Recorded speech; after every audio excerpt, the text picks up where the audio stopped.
In this presentation, we're going to be talking about 9 areas of educational reform. We'll just be taking a broad look at all the different categories of educational reform that have been affecting all of us as teachers over the past decade in particular. We'll be asking 4 questions. What are these areas? Why is all this happening? How is it happening? And what are the implications for us as teachers? Well, teacher reform began with an altruistic desire to assure that every child has an opportunity to learn, that every child is prepared for work, and every child is college ready.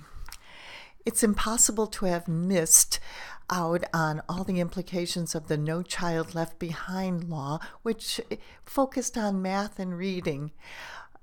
There was a particular concern about children in needy environments who were growing up unable to do those basic things. There was a concern that our high school graduates were trailing behind those in other countries, and perhaps we could call this almost an angst, a national angst, that our new flat world was so different from everything that has come before in time, and our students are not going to be prepared to be globally competitive with children from around the country. So those feelings, those concerns all influenced a number of teacher reform efforts. Illinois is one of the largest producers of teachers in the world, frankly, and that Illinois as a state has embraced a number of these areas of teacher reform. I would say all of them at some level, and I recently attended a workshop in which these 9 areas were delineated, and we're going to take just a little time to look at each of these 9 areas in the slides that come. They refer to professional teaching standards for teacher education institutions and for professional development, a whole array of social emotional learning standards, a test of academic proficiency that primarily affects teacher education schools and candidates before graduation, literacy reading initiatives that affect both teacher preparation and teaching in the schools, Common Core standards, which are primarily affecting schools, but of course teacher education schools need to prepare students for these. Teacher performance evaluation affects every teacher everywhere who has to now demonstrate their effectiveness, but this is also occurring at the level of teacher education, and our graduates are now required to complete a teacher performance evaluation known as EdTPA. Accountability affects teacher education schools, teacher graduates, and every school leader and teacher in the state and beyond. In essence, our teachers in our schools need to demonstrate to the state, to their community, that they are effectively able to create learning, to enhance learning in their schools. And then program review is something that's affecting primarily teacher education schools that have to demonstrate that on an annual basis they're improving what they're doing.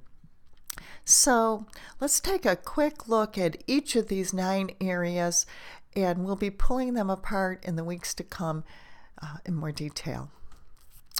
So let's start with professional teaching standards. What are these exactly? Well, they are areas of teacher competency that are felt to be a list of the things that all teachers should know and be able to do. There's a great deal of consensus around them, and they really do provide a wonderful roadmap for teacher ed development. The concern with professional teaching standards is that they break down into dozens and dozens of mandated, in some cases, in some states. In Illinois, they actually are mandated subparts. And when you start breaking standards down into into mind-numbing subparts, they become overwhelming and suffocating, and the spirit of the standard sometimes gets lost. So what do they look like exactly? Well, there are at present 9 or 10, depending on where you live, standards that fall into these 4 main areas: the learner and learning, content knowledge, instructional practice, and professional responsibility. The learner and learning breaks out into issues having to do with learning development, the child's development over time and how this plays out over time. All the differences that characterize children in so many different ways. Development is not a staged process. Every child develops in a different way, and there are so many learning differences from one child to the next. And then obviously the environment plays a huge difference, and the teacher does play a role, as does this principal, in creating a conducive environment for learning. And I might add the parent plays a large role in this too, so there is actually a triangle of teacher, parent, and student at play. Content knowledge refers to the idea that teachers need good, solid knowledge of their content and the ability to apply that content in creating lessons. This is an evolving an evolving area. Our content knowledge changes all the time, as it does in every other area. Instructional practice, it refers to the day-to-day actual practice of teaching, where we're either assessing, planning, or implementing with our various instructional strategies. And we need to know all these different things. Professional responsibility elevates our profession in many ways and emphasizes the importance of professional learning and ethical practice and leadership and collaboration. So how these standards actually play out in your state or school may vary, but they are every bit internationally accepted standards for teachers, and this particular organization into 4 areas is a new conceptualization of the same standards that many states have been working with all along. However, they're organized now to align more directly with new teacher accountability tests, such as the Danielson model or the EdTPA test that teacher candidates need to take. So this is the latest incarnation.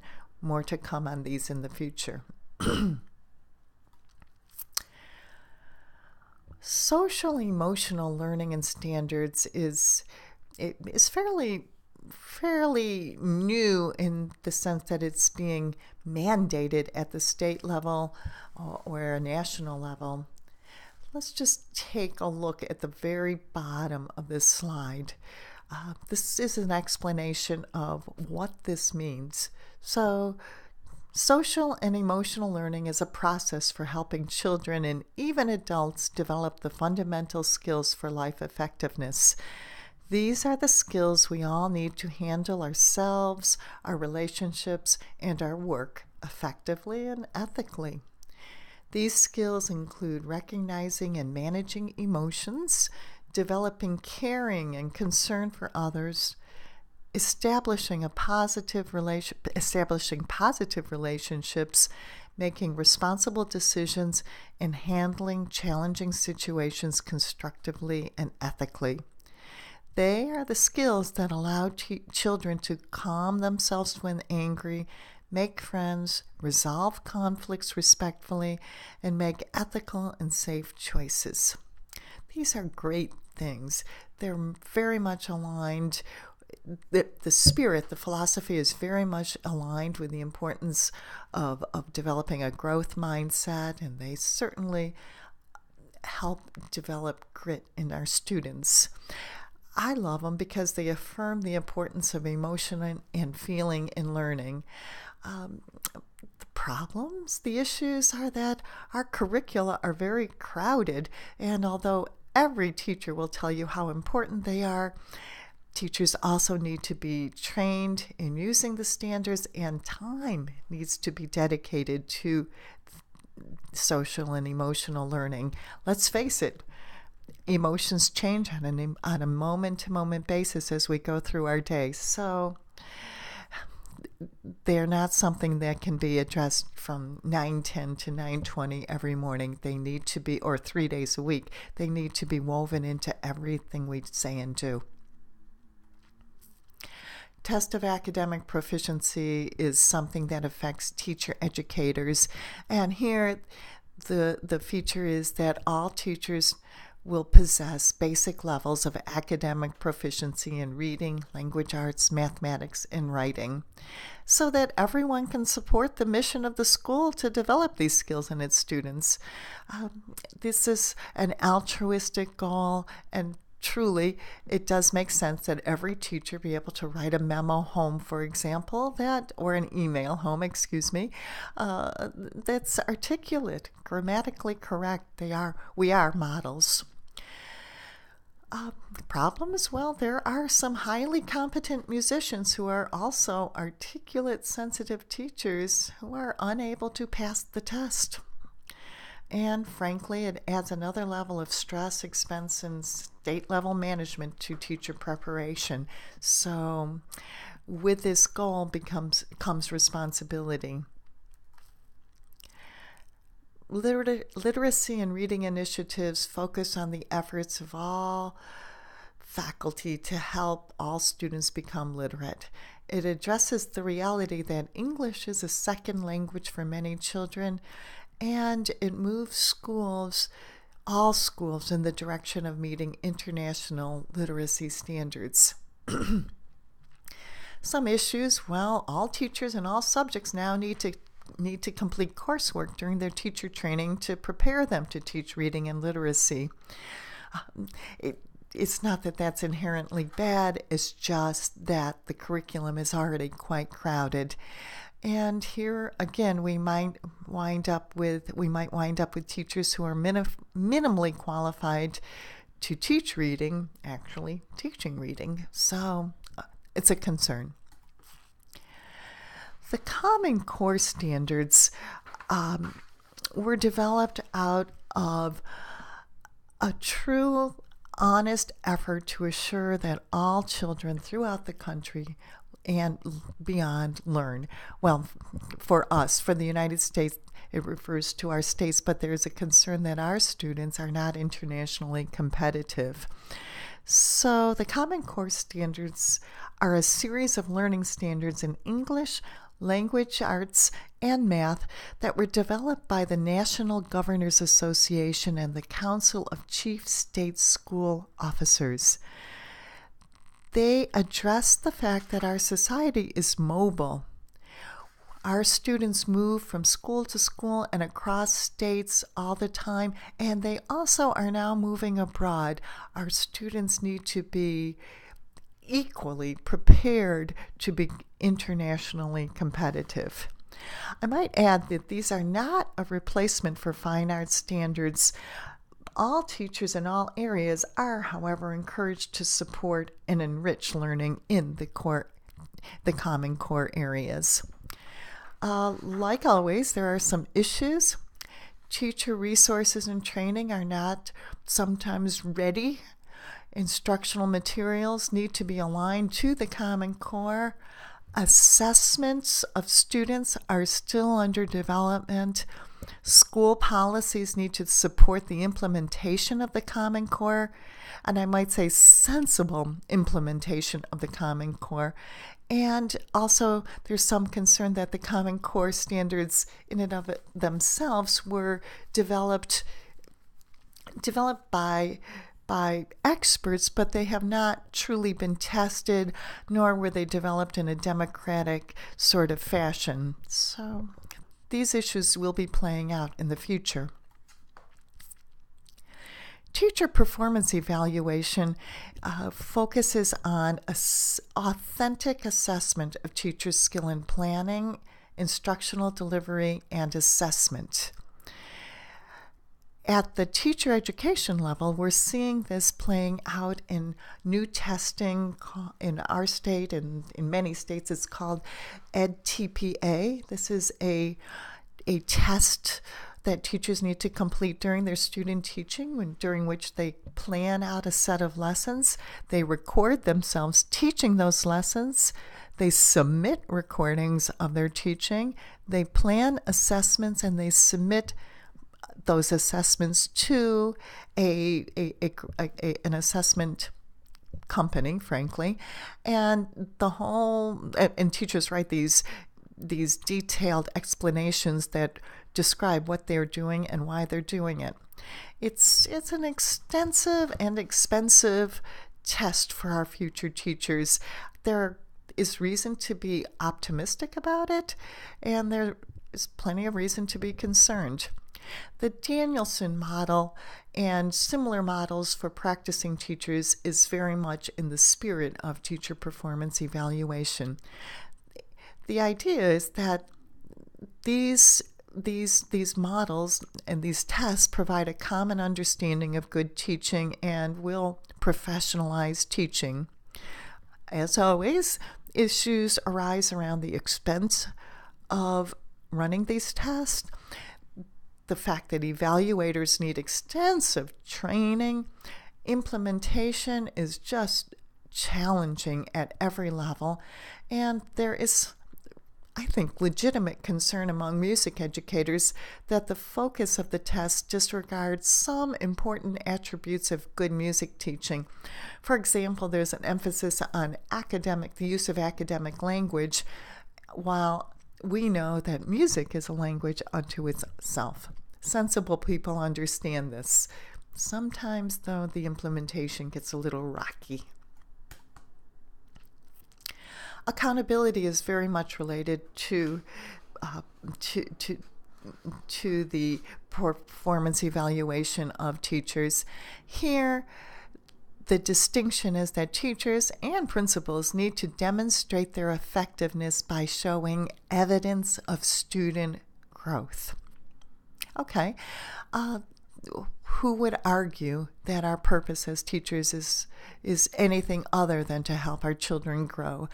The whole idea is that by holding schools and teachers accountable for student learning, it will foster a database decision-making attitude amongst all involved in teaching, which is, again, an altruistic goal. However, there are concerns that some aspects of student musical learning, such as appreciation, emotional response, and so on, are not amenable to data collection. And it is very challenging to do this when a teacher is teaching hundreds of children each week. And so, and there's been some clumsy implementation of the spirit of accountability, where, for example, music teachers are being held accountable for student scores on state and national math and reading tests. These are problems. Finally, program review refers to an issue that's affecting teacher education schools primarily.